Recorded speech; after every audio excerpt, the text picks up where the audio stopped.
अच्छा, अब ये तो उसने और भी पूछे हैं, काइंडली फिर आप अपने क्वेश्चन बैंक में और पास पेपर में जो मैंने आपको बुक शेयर की है ना, उसमें भी आप देख लें, इंशाल्लाह साथ साथ डिस्कस करते भी जाएंगे, ग्रुप में भी आप पूछ सकते हो। Explain any four factor on account of which A demand of A product में चेंज इन डिमांड। देखो उसने change in demand direct use नहीं किया।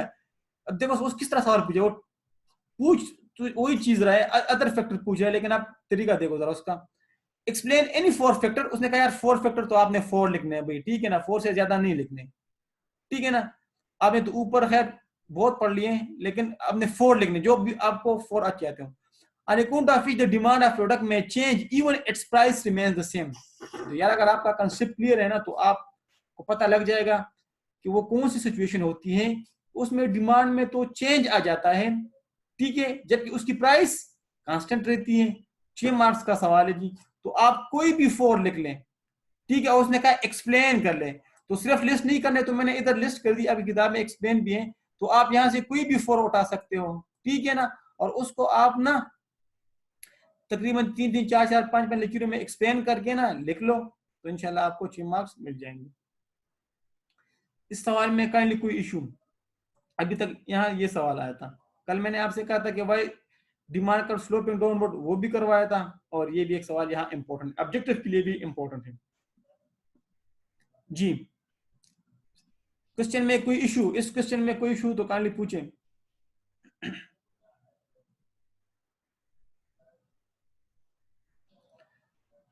ठीक है जी, सही है, ठीक है जी, ठीक है। अच्छा, अब हमने अभी तक पढ़ा डिमांड, और डिमांड हमने कंज्यूमर के पर्सपेक्टिव से पढ़ा। अब हम पढ़ते हैं सप्लाई, ठीक है। सप्लाई हम पढ़ेंगे प्रोड्यूसर के पर्सपेक्टिव से, ठीक है। देखो दोनों एजेंट ऑफ द इकोनॉमी है ना, हमने एजेंट ऑफ द इकोनॉमी पढ़ा था ना, मैं थोड़ा सा इसलिए लिंकिंग कर रहा हूं ताकि आप पुराना ना भूलें। एजेंट ऑफ द इकोनॉमी हमने 4 पढ़े। एक हमने पढ़ा कंजम्पशन यूनिट्स, या उसको कंज्यूमर भी कहते हैं, या उसको हाउस होल्ड भी कहते हैं, कुछ याद आ रहा है। एक हमने पढ़ा प्रोडक्शन यूनिट्स, और उसको फर्म्स भी कहते हैं, और वो प्रोड्यूसर्स भी हैं। फर्म्स मीन प्रोड्यूसर, जो चीजें जो कंज्यूमर के लिए चीजों को प्रोड्यूस करते हैं, ठीक है जी। और एक था गवर्नमेंट, और एक था फॉरेन ट्रेडर्स। तो हमने पहले एजेंट्स की बात की, डिमांड हमने कंजम्पशन या हाउस होल्ड के पर्सपेक्टिव से पढ़ा, हमने कंज्यूमर के पर्सपेक्टिव से पढ़ा। अब हम पढ़ते हैं सप्लाई। सप्लाई हम पढ़ते हैं प्रोड्यूसर के पर्सपेक्टिव से, फर्म्स के पर्सपेक्टिव से, या जो हमारा प्रोडक्शन यूनिट था उसकी पर्सपेक्टिव से हम पढ़ते हैं। अब सप्लाई है क्या चीज? देखिए सप्लाई, जब हम एक क्वांटिटी को, एक खास क्वांटिटी को जब हम मार्केट में एक खास प्राइस पे ले आते हैं, जब हम उसको प्रोड्यूस कर लेते हैं और हम उसको मार्केट में सप्लाई कर लेते हैं एक खास मार्केट प्राइस पे, तो इसको हम कहते हैं सप्लाई। फॉर एग्जांपल एक शुगर मिल है, वो चीनी को प्रोड्यूस भी करता है, ठीक है, क्लियर जी, और वो चीनी को सप्लाई भी करता है। लेकिन एक जो मार्केट में जो प्राइस चल रही होती है, जो प्रिवेलिंग मार्केट प्राइस मीन जो करंट मार्केट प्राइस, जो मार्केट में एक्सेप्टेबल प्राइस होती है, जो कंज्यूमर को वो चीज, जो प्राइस कंज्यूमर को भी एक्सेप्टेबल हो, इतना प्राइस हाई भी ना हो कि कंज्यूमर उसको बर्दाश्त ना कर ले, वो प्रोडक्ट ना भी खरीद ले, ठीक है। तो सप्लाई का मतलब ये है कि एक खास क्वांटिटी, जब हम एक खास क्वांटिटी को एक खास मार्केट प्राइस पर मार्केट में इंट्रोड्यूस करवा लेते हैं, तो इसको कहते हैं सप्लाई। देखिए स्टॉक, मैं आपको एक बताता हूं। फॉर एग्जांपल आपने ना 100 बोरी जो है ना वो चीनी की प्रोड्यूस कर ली, ठीक है। अब 100 में से आपने 80 जो है ना 80 वो मार्केट में सेल कर दिए, बाकी कितने रह गए? 20 रह गए ना। आपने 100 प्रोड्यूस किए, 100 में से 80 आपने मार्केट में सप्लाई किए ताकि लोग उसे खरीदे और मुझे फायदा हो, पैसे मिले प्रोड्यूसर को या फर्म को। बाकी 20 आपने अपने गोदाम या स्टॉक में रखे, ठीक है, अपने गोदाम में रखे, गोदाम में रखे या स्टोर में रखे, इसको कहते हैं स्टॉक। प्रोडक्शन का वो हिस्सा, the quantity of good available to firm, ठीक है, प्रोडक्शन का वो हिस्सा जो अभी आपने प्रोड्यूस किया हो लेकिन आपने मार्केट में सेल करने के लिए ना लाया हो, उसको हम कहते हैं स्टॉक। या आम जुबान में हम स्टॉक मीन स्टोर, जो हम स्टोर में रख लेते हैं, जो बाद में हमने सेल करना है, तो इसको कहते हैं स्टॉक। तो स्टॉक और सप्लाई अभी क्लियर है, ठीक है। तो प्रोडक्शन का वो हिस्सा जो आप मार्केट में खास मार्केट प्राइस पे लेकर आते हैं उसको सप्लाई कहते हैं, और प्रोडक्शन का वो हिस्सा जो अभी आपने गोडाउन में रखा, गोदाम में रखा, स्टोर में रखा, अभी आप मार्केट में नहीं लेकर आए, तो उसको हम कहते हैं स्टॉक। होप सो कि अभी क्लियर हुआ होगा। तो सप्लाई और स्टॉक में कोई इशू जी, कोई कंफ्यूजन दोनों में? स्टॉक और सप्लाई का फर्क वाज़ेह है जी, मतलब कोई इशू नहीं है। आगे जाते हैं फिर। रिजर्वेशन प्राइस, यार इस डिफिनेशन को आप देख ले, याद करने की जरूरत नहीं है, बस इसको एक नजर पढ़ ले, ठीक है। रिजर्वेशन प्राइस पेपर के पॉइंट ऑफ व्यू से बहुत इंपॉर्टेंट है। अभी जो रिजल्ट अवेटेड है, इससे नहीं, इससे पहले अटेम्प्ट में सवाल आया था, मैंने बच्चों से कहा था कि ये सवाल इंपॉर्टेंट है। 5 मार्क्स तक वो सवाल पूछ सकते हैं आपसे रिजर्वेशन प्राइस का, ठीक है। कई दफा उसने सवाल पूछा भी है। मैं देखें, जो प्रोड्यूसर्स होते हैं ना, बिजनेसमैन, एंटरप्रेन्योर, फर्म, ये बड़े सेल्फिश लोग होते हैं। वो जिस चीज को उससे फायदा ना हो, वो कभी भी वो चीज प्रोड्यूस नहीं करेंगे। वो चीज प्रोड्यूस करेंगे जिससे उसको प्रॉफिट हो। बिजनेस, हम इकोनॉमिक्स में नॉन प्रॉफिट नहीं पढ़ते हैं, हम वो चीजें पढ़ेंगे जिससे बिजनेसमैन को फायदा हो। हम मींस कोई सोशल नीड इतना उसका ख्याल नहीं रखते। इकोनॉमिक्स ज्यादा प्रॉफिट की बात करता है, खासकर माइक्रो इकोनॉमिक्स, ठीक है ना। तो जिस चीज से प्रोड्यूसर को फायदा ना हो, वो कभी भी वो चीज प्रोड्यूस नहीं करेगा। तो अब रिजर्वेशन प्राइस है क्या चीज? रिजर्वेशन प्राइस वो प्राइस है, is the minimum price the producer is willing to receive for its goods.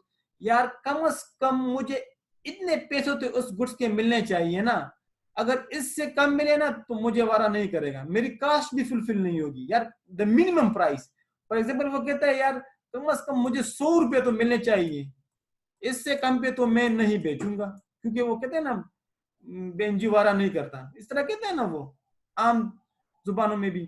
Clear जी? तो वारा होने की पति की खुशी वारा नहीं, क्लियर। तो इज द मिनिमम प्राइस, कम से कम यार मुझे अपने गुड्स का इतना तो मिलना चाहिए ना, अदरवाइज मैं इसको सेल नहीं करूंगा, ठीक है। बस स्टॉक में पड़ा रहे, ठीक है ना, लेकिन सेल नहीं करूंगा, क्योंकि वो तो मेरी अपनी जो कास्ट आई है, जो एक्चुअल कास्ट, वो फुलफिल नहीं करती। तो अगर ये रिजर्वेशन प्राइस वो किस तरह डिसाइड करते हैं, वो फिर अभी हम देखेंगे कि वो कौन से फैक्टर है जिसकी वजह से हम रिजर्वेशन प्राइस को डिसाइड करेंगे। तो reservation price is the minimum price that the producer is willing to receive for its goods. कम से कम इतना मुझे तो अपने गुड्स का इतना तो मिलना चाहिए, मैं कम इससे कम पे नहीं बेचूंगा, तो इसको कहते हैं रिजर्वेशन प्राइस। रिजर्वेशन प्राइस की डिफिनीशन में कोई इशू, कंसेप्ट क्लियर है कि नहीं? अब रिजर्वेशन प्राइस को डिसाइड किस तरह करना है, कुछ फैक्टर्स हैं, हमने उसको जहन में रखना होगा, और तब हमने अपने रिजर्वेशन प्राइस को डिसाइड करना होगा। प्रोड्यूसर, ठीक है ना, सप्लाई हम प्रोड्यूसर के पॉइंट ऑफ व्यू से पढ़ते हैं। अब आप कंज्यूमर के से निकल जाए क्राइटेरिया से, अब आप अपने आप को एज ए प्रोड्यूसर समझिए। क्लियर जी? अब देखो, disposable income of the consumer, यानी परचेजिंग पावर ऑफ द, नहीं डिस्काउंटिंग नहीं, डिस्काउंटिंग नहीं हुई, डिस्काउंटिंग का कंसेप्ट नहीं है ये। कम से कम इतना प्राइस तो मुझे मिलना चाहिए ना अपने गुड्स का, ठीक है। डिस्काउंटिंग का मैं नहीं समझा खालिद, ठीक है। अब हमने रिजर्वेशन प्राइस को किस तरह डिसाइड करना है? यार मैं रिजर्वेशन प्राइस किस तरह रखूं? Disposable income of the consumer, देखो जब भी एक प्रोड्यूसर किसी चीज को प्रोड्यूस करेगा, तो वो कंज्यूमर ऑफ द इनकम की कंज्यूमर की इनकम को अपने जहन में याद रखेगा। मैं आपको एक मिसाल देता हूं। फॉर एग्जाम्पल, एक मिनरल वाटर कंपनी है, ठीक है, वो कुछ हाई स्टेटस एरिया में भी चीजें को बेचती हैं। फॉर एग्जांपल नेस्ले या आप कोक ले लें। अगर आप किसी पीसी में जाते हैं या किसी हाई 5 स्टार होटल में जाते हैं, तो आपको वही रेगुलर बोतल तकरीबन 30 से 40 तक मिल जाता है, ठीक है। लेकिन अगर वही रेगुलर बोतल आप किसी गांव में किसी ढाबे वाले से पिए, तो वो 15 से 20 तक मिल जाती है, ठीक है। हालांकि टेस्ट एक है, क्वांटिटी एक है, साइज एक है, ठीक है ना, फ्लेवर एक है, लेकिन प्राइस आर डिफरेंट। क्यों? क्योंकि प्रोड्यूसर ने जब पीसी में उसकी प्राइस 35 से 40 रखी है, तो उसने वहां के लोगों को जहन में रखा कि वहां के लोग जो होंगे ना, अमीर लोग उधर आते हैं और वो हाई प्राइस भी देने को तैयार होता है। लेकिन वही बोतल अगर वो ढाबे वाले से खरीदेगा किसी गांव में, ठीक है, तो उधर उनको पता है कि गांव में तो गरीब लोग रहते हैं, सही है जी, तो वो तो हाई प्राइस पे वो नहीं खरीद पाएंगे, ठीक है, तो उधर उसने प्राइस कम रखी है। तो जब भी वो प्राइस डिसाइड करेगा, मिनिमम प्राइस डिसाइड करना चाहेगा, तो वो कंज्यूमर की इनकम को मद्देनजर रख के मिनिमम प्राइस को या रिजर्वेशन प्राइस को डिसाइड करेगा। जी पहले पॉइंट में कोई इशू, उसने आपकी किताब में एक और मिसाल भी दी है कि दो दोस्त जा रहे हैं, एक थोड़ा सा गरीब बंदा है, ठीक है ना, वो अभी आर्टिकल शिप करता है, ठीक है, वो 8-10 हज़ार रुपए, एक दोस्त जो है ना वो क्वालिफाइड है, वो किसी जगह पर फाइनेंस डायरेक्टर है, तो उसको एक चीज पसंद आ जाती है, जो गरीब बंदा वो कहता है यार नहीं मुझे अच्छी नहीं लगी ये चीज, क्लियर, लेकिन दूसरा बंदा जो फाइनेंस डायरेक्टर कहते हैं मुझे तो अच्छी लगी, ठीक है। तो इनकम पर डिपेंड करता है कंज्यूमर की कि वो उसके लिए रिजर्वेशन प्राइस क्या है। जी पहले पॉइंट्स में कोई इशू। दूसरा point availability of substitute goods, अगर प्रोड्यूसर को लगे कि मेरे गुड्स का सब्स्टिट्यूट अवेलेबल है तो वो रिजर्वेशन प्राइस कम रखेगा, क्योंकि अगर वो हाई रखता है तो लोग सब्स्टिट्यूट की तरफ शिफ्ट हो जाएंगे। फॉर एग्जांपल कोक और पेप्सी, कोक वाले को पता है कि अगर मैं रिजर्वेशन प्राइस हाई रखूंगा, ठीक है, तो लोग पेप्सी की तरफ शिफ्ट हो जाएंगे, ठीक है। लेकिन अगर उस कोक वाले को पता लगे मेरे प्रोडक्ट का तो सब्स्टिट्यूट ही नहीं है, मैं हाई प्राइस भी रखूंगा तो लोग मुझसे खरीदेंगे, क्लियर, तो वो फिर रिजर्वेशन प्राइस हाई रखेगा। ऑब्जेक्टिव, यार अगर एक बंदे का ऑब्जेक्टिव प्रॉफिट कमाना होता है शॉर्ट टर्म के लिए, मखसूस टाइम में ज्यादा प्रॉफिट कमाना होता है, तो वो हाई रिजर्वेशन प्राइस रखेगा, ठीक है। वो अभी कहेगा यार मैं तो शॉर्ट टर्म के लिए प्रॉफिट कमाए, मैंने तो वैसे भी मार्केट में निकलना है, बस मैं कहता हूँ मैं थोड़ा टाइम के लिए मार्केट में आ जाऊँ, प्रॉफिट कमा लो और निकल जाऊँ, क्लियर जी, तो वो हाई रिजर्वेशन प्राइस रखेगा और लोगों को हाई प्राइस पे भेजेगा। लेकिन अगर वो कहते हैं यार मैंने मार्केट में कम्पीट करना है, मैंने मार्केट में लॉन्ग टर्म के लिए प्ले करना है, तो वो फिर रिजर्वेशन प्राइस को कम रखेगा ताकि वो कस्टमर को अट्रैक्ट कर ले, अपने कस्टमर को बढ़ा दे। Cost of production, cost of production का मतलब अगर एक चीज महंगी बनी हो तो ऑलरेडी उसकी प्राइस भी हाई होगी, रिजर्वेशन प्राइस हाई होगी, लेकिन अगर एक चीज सस्ती बनी हो तो प्रोड्यूसर भी फिर उसकी प्राइस कम रखेगा। तो ये 4 पॉइंट्स थे, काइंडली इसमें कोई कंफ्यूजन, अब पूछिए आप अपने सवाल। सारे कंफर्म कर दे, शाबाश।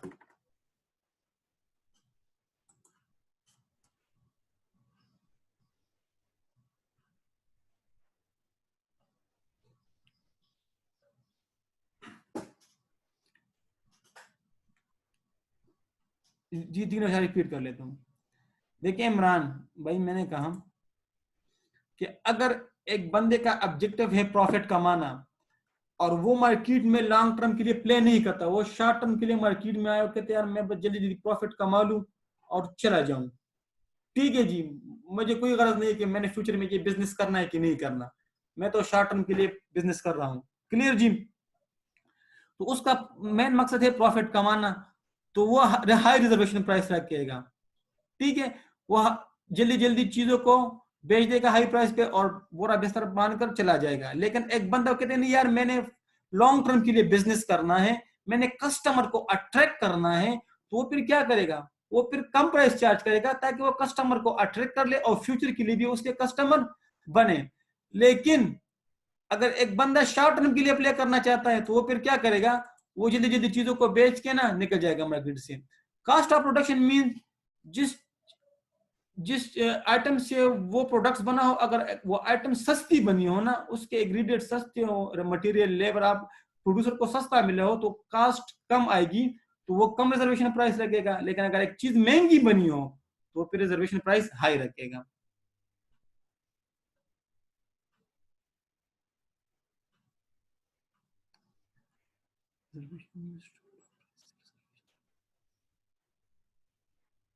नहीं नहीं नहीं, डिपेंड करता है ना, फिर गुड्स पर भी डिपेंड करता है ना कि गुड्स कौन कौन से होते हैं। कुछ गुड्स इस तरह होते हैं जो अगर आप उसकी प्राइस बहुत भी हाई कर दोगे ना तो तब भी लोग उसकी डिमांड करेंगे, जैसे नीड्स वगैरह, शुगर या आटा जितना भी महंगा हो जाए ना, तो आपका जो पूरी है वो 500 से 1000 पे चलेगी, तब भी तो लोग खरीद रहे हैं ना, ठीक है।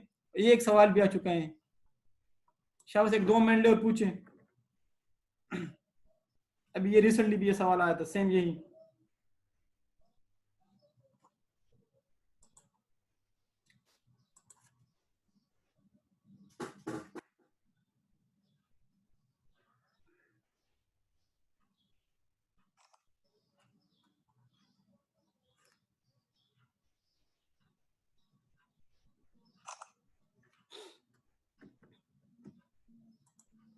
जी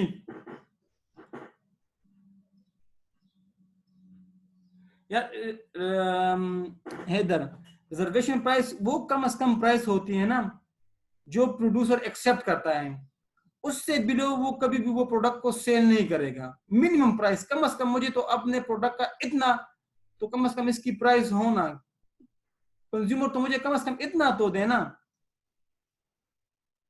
यार हाई रिजर्वेशन प्राइस मतलब देखो मैं बोलूं, हाई रिजर्वेशन प्राइस का मतलब ये है कि कुछ गुड्स इस तरह होते हैं ना कि आप उसकी प्राइस बहुत भी बढ़ा दें, बहुत भी बढ़ा दें, तब भी लोग उसकी डिमांड करेंगे और आपकी सप्लाई भी ज्यादा होगी। क्लियर जी? देखिए प्रोड्यूसर तब सप्लाई करेगा जब उसकी गुड्स की डिमांड होगी और उसको फायदा हो। क्लियर जी? तो reservation price mean is the minimum price, कम से कम इतनी मुझे तो अपने प्रोडक्ट का कम से कम ये प्राइस तो हो ना। फॉर एग्जांपल अगर आप शुगर वगैरह में डील करते हैं या किसी गुड्स में, फ्लोर वगैरह में, तो कम से कम मुझे तो अपने गुड्स का, मुझे तो अपने चीनी का इतना तो प्राइस होना कि यार 60 रुपए पर केजी तो होना, 60 रुपए पर केजी से बिलो तो प्रोड्यूसर को वारा ही नहीं करता। ठीक है, तो कम से कम मुझे अपने गुड का तो 60 रुपए तो मिलना चाहिए ना चीनी का। 62 65 में बिके तो बड़ी अच्छी बात है, लेकिन मैं 60 से कम पे नहीं बेचूंगा। जी अब हैदर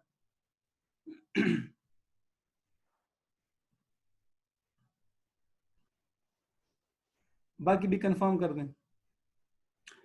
ठीक है जी, तो आज के लिए ये काफी, इंशाल्लाह फिर कल मिलते हैं इसी टाइम। कोई सवाल हो तो पूछ ले, एक दो मिनट है।